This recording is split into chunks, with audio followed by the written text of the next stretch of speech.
हिंदी में यूपीएससी की तैयारी से संबंधित प्रोग्राम्स को देखने के लिए सब्सक्राइब करें स्टडी IQ-IAS हिंदी।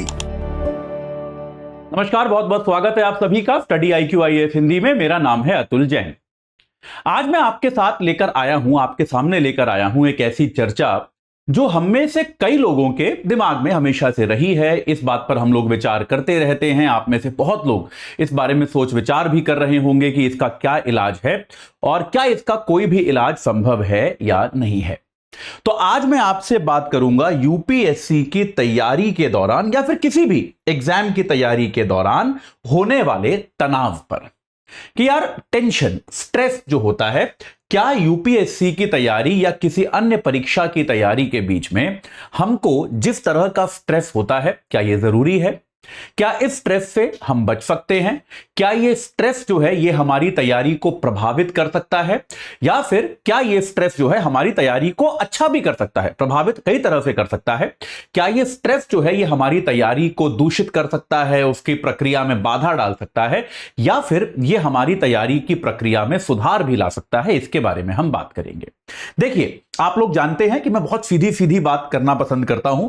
मैं कभी भी इस तरह की गलत बातें नहीं करता या ऐसी बातें नहीं करता जो खाली आपको मोटिवेट करें लेकिन जिनका कोई मतलब ना हो, है ना, कि वो आपको बढ़ते रहो, हार मत मानो, इस तरह की बातें जो है ये मैं नहीं करता। आप लोग जानते हैं। आप लोग क्योंकि अब बच्चे नहीं हो, आप लोग एक उम्र तक पहुंच चुके हो, आपने जीवन का एक निर्णय लिया है कि आप एक परीक्षा की तैयारी करोगे, तो ये सारी चीजें आपको पता होंगी और होनी भी चाहिए।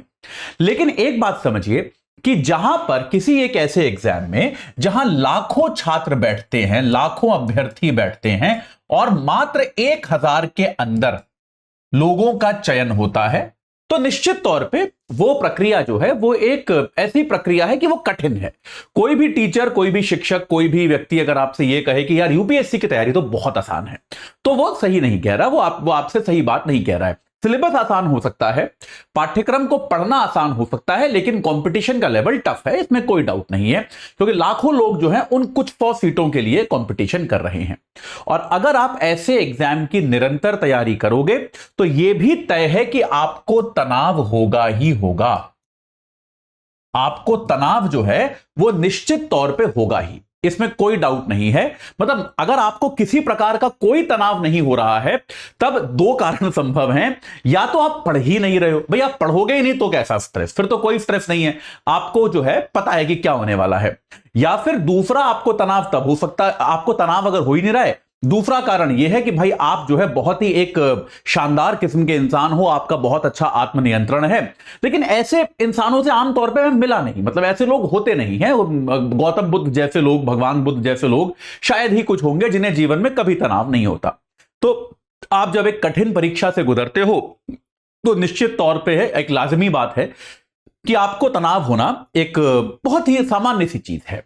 देखिए, तनाव होता कब है? जब हम किसी चीज के लिए प्रयास कर रहे होते हैं और हमको ऐसा लगता है कि हमारे प्रयास जो हैं कहीं वो अपर्याप्त ना रह जाएं। किसी भी चीज में, जीवन में किसी भी चीज में देखो, आपको ऐसा लगता है कि यार कहीं मेरे जो प्रयास हैं वो अपर्याप्त ना रह जाएं, तो हमको तनाव होता है। ये बात सही है कि नहीं है? जैसे आप कहीं भी देखिए, आप नौकरी में देखिए, आप कहीं नौकरी करते हैं, आपको बहुत स्ट्रेस हो रहा है आपकी नौकरी में। यार जो आदमी काम ही नहीं करता उसको तो क्या स्ट्रेस होगा? उसको पता है कि मेरे को निकालने ही वाले हैं। ऐसे होते हैं कंपनियों में, ऐसे लोग होते हैं जिनको पता होता है कि यार अगली बार जब भी फायरिंग होगी मैं तो फायर हो ही जाऊंगा, मुझे कोई स्ट्रेस नहीं है। तो उस आदमी को कोई स्ट्रेस नहीं होता।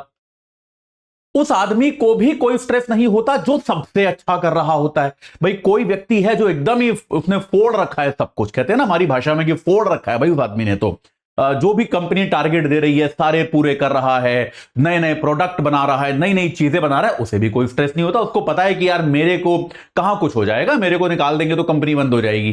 ठीक है। तनाव किसे होता है? जो आदमी काम कर रहा है, अच्छा काम कर रहा है, पर उसको यह लगता है कि यार क्या मैं पर्याप्त कर रहा हूं या नहीं कर रहा। तो हमने 3 कैटेगरी बनाई। एक तो वो जो कुछ नहीं कर रहा, यह हो गया बॉटम कैटेगरी, जो कुछ नहीं कर रहा। ठीक है। दूसरी हो गई टॉप कैटेगरी, ये वो कैटेगरी जो बहुत शानदार काम कर रहा है, भाई उसे कोई डाउट ही नहीं है। और तीसरी हो गई वो कैटेगरी जो अभी असमंजस में है कि यार मेरे जो अटेम्प्ट हैं, मेरा जो प्रयास है, क्या वो पर्याप्त है या नहीं है। देखिए, अगर आप इस कैटेगरी में हो कि आप कुछ कर ही नहीं रहे हो, तो फिर आप ये लेक्चर भी क्यों देख रहे हो? तो आप इस लेक्चर को भी देखना छोड़ दो। अभी आप, ये लेक्चर आपके लिए खत्म हो गया, आप जाओ यहां से, कोई फायदा नहीं है। अगर आप पढ़ाई ही नहीं कर रहे, फालतू में टाइम पास कर रहे हो, तो फिर तो काहे का स्ट्रेस? फिर तो कोई स्ट्रेस नहीं है, क्योंकि अंदर से आपको पता है कि मेरा कुछ नहीं होने वाला, यहां पे मैं फजूल में टाइम खराब कर रहा हूं या कर रही हूं। ठीक है, तो वो आपकी इच्छा है। मैं, आप लोग मतलब 18 साल से ऊपर के हो, मैं आपको यहां पे मोटिवेट करने नहीं आया हूं कि हाँ करो, आप भी करो, मर्जी है यार आपकी। पढ़ना है पढ़ो, नहीं पढ़ना है मत पढ़ो। जिसको पढ़ना ही नहीं, मैं उस पर अपना टाइम क्यों खराब करूं? तो मैं इन लोगों की तो बात ही नहीं करूंगा जो कुछ नहीं कर रहे। इनसे कोई फर्क नहीं पड़ता। उनको, ऐसे लोग बैठते हैं हर साल, जो 5 लाख लोग बैठते हैं, उनमें मेरे विचार में 3 लाख लोग ऐसे होते हैं जिन्होंने हार्डली कुछ पढ़ाई करी होती है, वो आके बैठ जाते हैं और फिर चले जाते हैं, उनका कोई मतलब नहीं है। यूपीएससी एग्जाम का नेचर ऐसा है कि इवन जो आदमी टॉप करता है, जो व्यक्ति टॉपर होता है, वो भी ये मान के नहीं चलता कि उसकी तैयारी शानदार है। ये बात सत्य है। मैंने बहुत सारे टॉपर्स के साथ क्लोजली काम किया है। बहुत सारे टॉपर्स मेरे मित्र रहे हैं जिन्होंने मेरे साथ तैयारी करी है। बहुत सारे टॉपर्स के साथ मैंने उनको पढ़ाया है, उनकी मेंटोरशिप की है, उनके साथ मैंने बहुत क्लोजली काम किया है। लास्ट डे तक यूपीएससी में, यहां तक कि मेरे अपने छात्र जो थे, मुझे लगता था कि हाँ इसका चयन तो हो सकता है, लेकिन ये ऐसे 10 रैंक ले आएगा, 12 रैंक ले आएगा, मेरे को नहीं पता था। ठीक है, 33 रैंक ले आएगा, जो मेरे अपने छात्रों ने लाई हुई हैं, मेरे को नहीं पता था। तो इसलिए शानदार, अपनी तैयारी को शानदार मान के चलना, ये बहुत कम लोग कर पाते हैं। ये बहुत ही इक्का दुक्का शायद लोग होंगे। आमतौर पर ये वो लोग करते हैं जो पिछली बार यूपीएससी क्रैक कर चुके होते हैं। जैसे अब मेरे ही एक बहुत मित्र की कहानी है कि उसका एक बार आई थिंक 120-25 कुछ रैंक आ गई, पर उसको एक पुलिस सेवा मिल रही थी, तो वो आईएएस के लिए उसने दोबारा परीक्षा दी। तो जब वो व्यक्ति दोबारा परीक्षा दे रहा था, तब उसको पता था कि यार मेरी तैयारी शानदार है और मैं सेलेक्ट तो हो ही जाऊंगा, ये उसको एकदम क्लियर था। ठीक है, हालांकि दूसरी बार उसकी खराब रैंक आई, सेलेक्ट तब भी हो गया, पर खराब रैंक आई, तो फिर वो पुलिस सेवा में ही रह गया। ठीक है, तो ये खाली ये कैटेगरी बहुत कम लोग की होती है। ज्यादातर लोग कहां फंसे होते हैं? इस असमंजस वाले क्षेत्र में कि क्या मैं पर्याप्त कर रहा हूं, क्या यह पर्याप्त है, और इसमें क्या है, क्या जो मैं कर रहा हूं इससे मुझे सफलता मिल पाएगी या नहीं मिल पाएगी। यार देखो, इसको तय करने का कोई तरीका नहीं है। यह बड़ी एक अजीब बात है।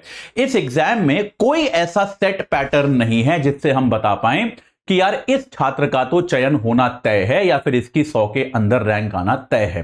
जैसे बाकी परीक्षाओं में ऐसा हो जाता था, जब आईआईटी जेईई वगैरह की मैं तैयारी करता था, तो ऐसे कुछ बच्चे होते थे, हर कोई जानता था कि ये 100 के अंदर रैंक तो इसकी आनी ही है। ठीक है, क्योंकि वो उतना ब्रिलियंट था वो बच्चा। लेकिन यूपीएससी में आमतौर पर इस प्रकार का कोई भी अनुमान जो है वो कठिन होता है। तो इसीलिए आपको करना क्या है, सबसे पहले तो आप ये समझिए कि तनाव होना सामान्य है। सबसे पहले तनाव जो है उसको कोई इतनी बड़ी समस्या मानकर मत चलिए, क्योंकि थोड़ा तनाव होना सामान्य है, उसमें कोई बहुत अनोखी बात नहीं है। केवल आपको नहीं है, जो बच्चा रैंक 1 लाएगा, हो सकता है वो आप भी हो, लेकिन जो बच्चा रैंक 1 लाएगा उसको भी तनाव हो रहा है। तो जितने भी अभ्यर्थी हैं वो सब तनाव में हैं, पहली बात ये है। ठीक है, तो दूसरा तरीका इसमें जो आपको अपनाना पड़ेगा, पहले तो अगर आप ये मान लेंगे कि यार तनाव सामान्य है, तो आपका आधा स्ट्रेस अपने आप खत्म हो जाएगा कि सभी को है यार, कोई अनोखी बात क्या है। जैसे मैं हमेशा आपको बोलता हूं ना, जब भी प्री के बारे में बात करता हूं, कि अगर क्वेश्चन बुकलेट खोलो और ऐसा लगे कि कितना मुश्किल पेपर आया है, तो हमेशा एक गहरी सांस लो और सोचो सबके लिए ही मुश्किल है यार, क्या फर्क पड़ रहा है ना। हमेशा याद रखो, बहुत आसान आया पेपर तो भी बहुत खुश मत हो, ये सोचो सबके लिए आसान है। ठीक है, सबके लिए आसान है, सबके लिए मुश्किल है। बहुत खुश नहीं होना है, बहुत ज्यादा डिप्रेस नहीं होना है, तनाव में नहीं जाना है कि यार ये तो मेरे से कुछ भी नहीं हो रहा, किसी से नहीं हो रहा होगा। अगर आपने सामान्य तैयारी करी है तो जो आपके लिए कठिन है वो सबके लिए कठिन है, जो आपके लिए सरल है वो सबके लिए सरल है। तो इस बात को याद रखें, तनाव होना इसमें सामान्य है, तनाव कोई बहुत अनयूजुअल चीज नहीं है। लेकिन तब भी हमको प्रयास ये करना चाहिए कि तनाव का जो स्तर है वो इतना ना बढ़ जाए कि वो हमें काम करने से रोके। या फिर बहुत सारे छात्र छात्राएं जिस प्रकार के कई बार कदम उठा लेते हैं, अपनी जान तक दे देते हैं, हमने देखा है, उस प्रकार के कदम आप ना उठाएं, कोई भी ना उठाए, आपके परिचितों में भी कोई ना उठाए। कुछ काम हमें करने चाहिए, जिसमें पहला काम जो है, जिसको मैं बहुत ज्यादा इंपॉर्टेंट आपको बताता हूं, वो है एक सामान्य जीवन जीना। देखिए, यूपीएससी की आप तैयारी कर रहे हैं, यह सही बात है, लेकिन यूपीएससी की तैयारी को एक नौकरी की तरह करो। ठीक है, नौकरी क्या होती है? नौकरी होती है, जैसे मेरा अपना व्यक्तिगत जीवन में एक उसूल है कि मैं अगर दिन में 9 घंटे काम करता हूं, एग्जाम्पल के तौर पे यहां पर या स्टडी आईक्यू में या कहीं पर भी, मैं अगर दिन में 9 घंटे 10 घंटे मान लीजिए काम करता हूं, तो मैं केवल उन 10 घंटे काम करता हूं। उसके अलावा जो मेरे बाकी 14 घंटे होते हैं, मैं ना तो अपने ऑफिस के ईमेल चेक करता हूं, ना ही मैं किसी ऑफिस के व्यक्ति से जो है ऑफिस के कामों के लिए बात करता हूं। मैं जनरल चिटचैट दोस्ती में कर सकता हूं उनसे, लेकिन मैं कार्यालय के कामों में, ऑफिस के कामों के बारे में बात नहीं करता, जिसको हम कहते हैं कि ऑफिस को आप ऑफिस में छोड़कर आओ, घर पे ऑफिस को मत लाओ। ठीक है, जब भी मुझे ऐसा लगता है कि मैं घर पे बहुत ज्यादा ऑफिस लेके आ रहा हूं, तब मैं उसको संभालने की कोशिश करता हूं कि नहीं यार, ऑफिस का काम जो है वो ऑफिस में हो गया, घर पे उसको नहीं लाना। तो आपको याद ये रखना है कि आपके जीवन में यूपीएससी की तैयारी के बिना और भी पक्ष हैं, जैसे आपके दोस्त हैं, आपका परिवार है, आपके चाहने वाले आपके मित्रगण हैं, है ना, आपके हो सकता है प्रेमी प्रेमिका हो, जो भी हो आपके हैं, आपके अपने परिचित हैं, जो भी आपका जीवन है, आपकी हॉबीज है।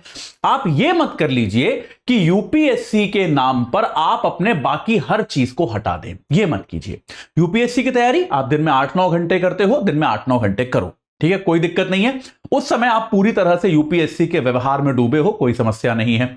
लेकिन उसके अलावा जो 15-16 घंटे आपके पास बचते हैं, उसमें आप अपने परिवार के साथ नॉर्मली बिहेव कीजिए, आप अपने दोस्तों के साथ नॉर्मली मिलिए। इसीलिए मैं सबको ये समझाता हूं कि कोशिश ये करो कि दोस्त ऐसे बनाओ जो यूपीएससी की तैयारी ना कर रहे हो, ये बहुत जरूरी है।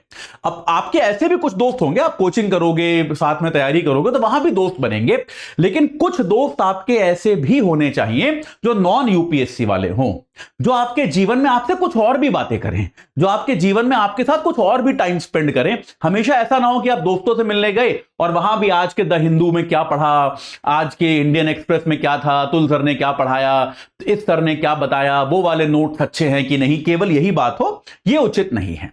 तो आपको उस तैयारी से रोजाना एक ब्रेक लेने की आवश्यकता है। वो तब हो पाएगा जब आपका सामान्य जीवन भी होगा, ये याद रखिए। तो एक सामान्य जीवन जीने का आपको प्रयास करना है कि भाई मेरा जीवन सामान्य है, 8-9 घंटे एक नौकरी जैसा मैं यूपीएससी की तैयारी करता हूं, जब करता हूं पूरी निष्ठा के साथ करता हूं, लेकिन उसके अलावा मेरा एक सामान्य जीवन है, मैं अपने परिवार से बात करता हूं, दोस्तों से मिलता हूं, जो मुझे करना है वो मैं करता हूं।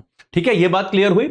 दूसरी चीज जिसको आमतौर पे यूपीएससी छात्र इग्नोर करते हैं, मैंने भी किया था, बहुत ज्यादा कष्ट भुगता मैंने उसके कारण, और वो चीज क्या है कि आपको अपने स्वास्थ्य का ध्यान रखना है।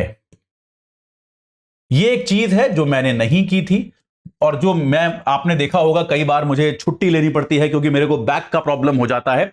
ये मेरे यूपीएससी तैयारी के दिनों में बढ़ा था। मेरे को थोड़ा सा हमेशा से था, लेकिन यूपीएससी की तैयारी के दिनों में बहुत लंबे समय तक बैठकर पढ़ना होता था, मैं थोड़े लेट कर भी पढ़ता था, बहुत चीजें करता था, और स्वास्थ्य वगैरह पे कोई ध्यान नहीं दिया, वजन बहुत बढ़ गया था, ये सारी चीजें जो है आप करते थे, बाहर बहुत खाते थे। तो यार ये आपको याद रखना है कि अगर आपका स्वास्थ्य ठीक रहेगा तो आपकी तैयारी, आपका मन जो है वो हमेशा एक अच्छी पोजीशन में रहेगा। आप एक दिन करके देखिए, मैं इसको आज भी करता हूं, आप इसे करके देखिए। किसी दिन आपको बहुत स्ट्रेस महसूस हो रहा है, आपको बहुत तनाव, बड़ा खराब लग रहा है कि यार सब बहुत दुखी हूं, मेरे से तो कुछ नहीं हो रहा है, इतने दिन से पढ़ रहा हूं, कुछ समझ में नहीं आ रहा है, कुछ याद नहीं रह रहा है, ऐसा लगता है ना कई बार।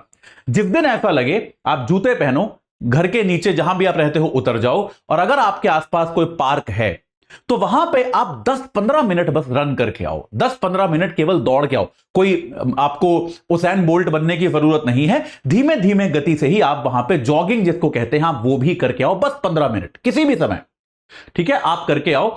आप देखोगे कि आपको जब आप लौट के आओगे, और इसके केमिकल रीजन है, आपके शरीर में इस प्रकार के हार्मोन बहते हैं जब आप रनिंग करते हो, जब आप शारीरिक गतिविधि करते हो, जो आपको प्रसन्न करते हैं, आपका मूड बेहतर करते हैं, और आपका मूड बेहतर होगा, और आप आके देखोगे कि आप, हालांकि आप थक के आए हो, पर आप में एक ऊर्जा होगी, आपका मन करेगा आज मैं और काम करना चाहता हूं, आज मैं और पढ़ना चाहता हूं, ठीक है, अब मैं मेहनत कर सकता हूं, मेरे को नई चीजें समझ में आ रही हैं।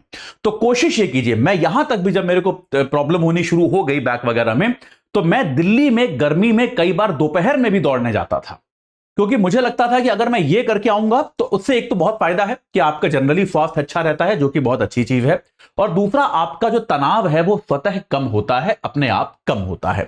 तो स्वास्थ्य का ध्यान जो है वो आप रखें, ये मेरी आप सबसे गुजारिश है कि पानी साफ पिएं, पानी बहुत ज्यादा पिएं, अच्छा खाना खाएं, प्रयास करें कि बहुत ज्यादा बाहर खाना ना खाएं। ये जो भी बेसिक चीजें जो आपको बताई जाती हैं, आपके माता पिता भी आपसे कहते होंगे, वो बात गलत नहीं है, तो कोशिश कीजिए कि आप उनका अनुसरण कर पाएं, कोशिश कीजिए कि आप उनका पालन करें। ठीक है, तो एक हो गया एकदम सामान्य जीवन जीइए यूपीएससी की तैयारी के अलावा, अपने स्वास्थ्य का ध्यान रखें निश्चित तौर पे, अपने जो हॉबीज हैं, अपनी हॉबीज जो हैं उनका पालन करें। वो हॉबी कुछ भी हो सकती है, ये याद रखिए। अक्सर मैंने देखा है कि यूपीएससी एस्पिरेंट सोचते हैं कि मेरी हॉबी तो किताब पढ़ना ही होनी चाहिए, और मैंने लिस्ट बना ली, Discovery of India, the wonder that was India, है ना, रघुराम राजन की अभी जो नई किताबें आई हैं, ब्रेकिंग द मोल्ड, मैं तो ये किताबें पढ़ूंगा, या फिर हिंदी भाषा में जो भी इस तरह की किताबें आती हैं, ये 10 किताबें हैं, ये पढ़ूंगा, यही मेरी हॉबी होनी चाहिए क्योंकि मैं एस्पिरेंट हूं।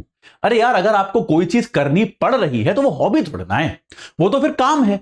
काम नहीं कीजिए, मतलब वो काम नहीं, हॉबी। अगर आपकी हॉबी है, मेरी हॉबी है कि यार मुझे पिक्चरें देखना पसंद है, फिल्में देखना पसंद है, आप देखो ना फिल्में, यार किसने मना किया है आपसे, आप देखो फिल्में, कौन रोक रहा है आपको। मतलब मुझे अपनी तैयारी के बीच में याद है, क्योंकि मैं लैपटॉप नहीं रखता था, मेरे एक मित्र के पास लैपटॉप था, तो मैं क्या करता था, हर 15 दिनों के बाद मैं एक दिन का, एक रात का ब्रेक लिया करता था, और मैं अपने मित्र से लैपटॉप ले आता था कि भाई अपना लैपटॉप जो है मेरे को एक रात के लिए दे दो। बड़ा अच्छे से वो दे दिया करता था, ले ले यार तू एक रात को, कल दे देना, ठीक है। रात को मैं लैपटॉप ले आता था उस व्यक्ति का, और भाई नीचे मुखर्जी नगर में मैं रहता था, वहां नीचे वो होती है ना सीडी मिलती है 20-20 रुपए की, वो सीडी मिलती थी, तो मैं ऐसी 4-5 सीडीज खरीद के लाता था, क्योंकि मेरे को फिल्में देखना बहुत पसंद है, मैं बहुत ज्यादा एंजॉय करता हूं सिनेमा, और मैं अच्छा बुरा हर तरह की फिल्म देख सकता हूं। तो मैं 5-6 सीडी जो भी मुझे मिल जाती थी, अच्छी बुरी जैसी नई फिल्मों की जो ऑस्कर के लिए गई हैं, वो हिंदी, अंग्रेजी, इटालियन जो मिल जाती थी मैं उठा लाता था, और उस पूरी रात में सोता नहीं था, आराम से मैं लेटकर तसल्ली से लैपटॉप पे रात भर फिल्में देखता था। अगले दिन उसको लैपटॉप वापस करने के बाद दिन में सोता था, मेरा एक दिन का ब्रेक हो गया और मेरी पढ़ाई फिर शुरू हो जाती थी। तो ये हॉबी जो है, अपनी हॉबी का पालन करें। अगर आपकी हॉबी दोस्तों से मिलना है, अगर आपकी हॉबी नई नई जगह घूमना है, जो भी आपकी हॉबी, अगर आपकी हॉबी गाने सुनना है, अगर आपकी हॉबी केवल घर में खाली बैठना है, जो भी आपकी हॉबी है, उस हॉबी का आप पालन करें, उस हॉबी को बना कर रखें, क्योंकि ये हॉबी क्या होती है, ये आपके जीवन को नॉर्मल करती है। याद रखिए, हॉबी में प्रयास कीजिए कि यूपीएससी के बारे में ना सोचें। हॉबी वो करते हुए आप ये ना सोचें कि मैं यूपीएससी एग्जाम में इसका कैसे प्रयोग करूंगा, ये भी आपके बाकी के जीवन का हिस्सा है, इसमें आप यूपीएससी को ना घुसाएं, यूपीएससी को इससे अलग रखें। तो यूपीएससी से इतर भी आपका जीवन जो है वो होना चाहिए, यह आवश्यक है। अच्छा, एक और चीज जो है तनाव की, इसको मैं अपनी कहानी के साथ आपको बताता हूं। मुझे अभी भी याद है, जब मैं पहली बार, जब मैं एकदम नया नया आईआईटी से निकला था और कुछ खास तैयारी वैयारी यार बहुत ज्यादा करी नहीं थी, क्योंकि कॉलेज में थे हम लोग, तब भी मैंने कहा चलो प्री दे देते हैं। ऐसा कोई 4 या उस टाइम शायद 4 अटेम्प्ट होते थे, 4 मेरे को देने भी नहीं थे, 1-2 अटेम्प्ट देना था। मैंने कहा चलो एक बार प्री दे देते हैं, अटेम्प्ट तो बचे ही रहेंगे, क्या करना है, ठीक है। तो मैंने पहली बार प्री देने लगा, एक व्यक्ति से मेरी मित्रता हो गई थी। तो प्री के एक दिन पहले, उस टाइम मुझे याद है कि एक ऑप्शनल भी होता था प्रीलिम्स में, तो प्री के एक रात पहले उस व्यक्ति का मेरे को फोन आया। अभी कल प्री है और आज उस व्यक्ति का मेरे को फोन आया और वो पूछता है तेरी तैयारी हो गई बढ़िया से? मैंने कहा हाँ यार हो तो गई, लग तो रहा है। तो वो पूछता अच्छा ये बता, उसने मुझसे 1-2 सवाल पूछे, मेरे को नहीं आते थे। उसने 1-2 और सवाल पूछे, मेरे को वो भी नहीं आते थे। उसने और 2-3 सवाल पूछे, मुझे वो भी नहीं आते थे। और फिर क्या हुआ, वो सब्जेक्ट पे गया। उस टाइम आई थिंक, जहां तक मुझे याद है, मेरा ऑप्शनल जो था पब्लिक एडमिनिस्ट्रेशन था। शुरू में पहली बार मैंने पबैट रखा था, तब तक मैंने सोशियोलॉजी डिस्कवर नहीं करी थी, मुझे पता नहीं था सोशियोलॉजी क्या होती है। तो पबैट सब लोग ले रहे थे, मैंने भी ले लिया कि चलो ठीक है, अच्छे टीचर अवेलेबल थे पबैट के, मैंने पढ़ लिया, मेरी ठीक ठाक तैयारी भी हो गई थी। तो भाई उसने पबैट के 4 सवाल पूछे, मुझे वो भी नहीं आते थे। अब मैं एकदम तनाव में आ गया। मैंने कहा यार ये तो मतलब क्या ही पढ़ा है मैंने यार, मैं 3 महीने से 4 महीने से बैठा हुआ हूं, क्या ही पढ़ा है मैंने, कुछ नहीं पढ़ा। मैं एकदम, होता है ना, आप भाई बहुत युवा भी थे यार उस समय, क्या 22-23 साल की उम्र थी, ज्यादा जीवन में अनुभव भी नहीं था, तो बहुत एकदम दुखी सा मैं हो गया। और मेरा एक मित्र रहता था, मैंने उसको, और वो थोड़ा कई साल से वो अभी पढ़ा रहा था, फिर दिल्ली यूनिवर्सिटी में प्रोफेसर है अभी, तो वो जो है वो भी यूपीएससी की तैयारी 1-2 साल कर चुका था। मैंने उसको ऐसे ही फोन किया, मैंने कहा यार मैं बहुत ज्यादा दुखी हूं। उसने मुझसे पूछा कि क्या हुआ, और आप विश्वास नहीं करेंगे, मैंने जीवन में ऐसे मित्र बनाए। देखिए उस व्यक्ति ने, कल उसका भी प्री था, लेकिन तब भी वो एक माजा की बोतल लेकर मेरे पास आया और मुझसे मिला और उसने मुझे बताया कि क्या कर रहा है तू, क्यों फालतू लोगों से बात कर रहा है। उसने मुझे ये बताया कि उसने एक्चुअली ये बताया कि मेरा ऑप्शनल इकोनॉमिक्स है और जो मेरा रूममेट है उसका ऑप्शनल इकोनॉमिक्स है। हम दोनों सारी दुनिया जहान की बातें करते हैं लेकिन एक दूसरे की पढ़ाई डिस्कस नहीं करते। हम दोनों जो हैं एक दूसरे के साथ ऑप्शनल डिस्कस नहीं करते क्योंकि फालतू का तनाव आएगा तो वो हम नहीं करते। तो कोशिश ये कीजिए कि चर्चा जो है, डिस्कशन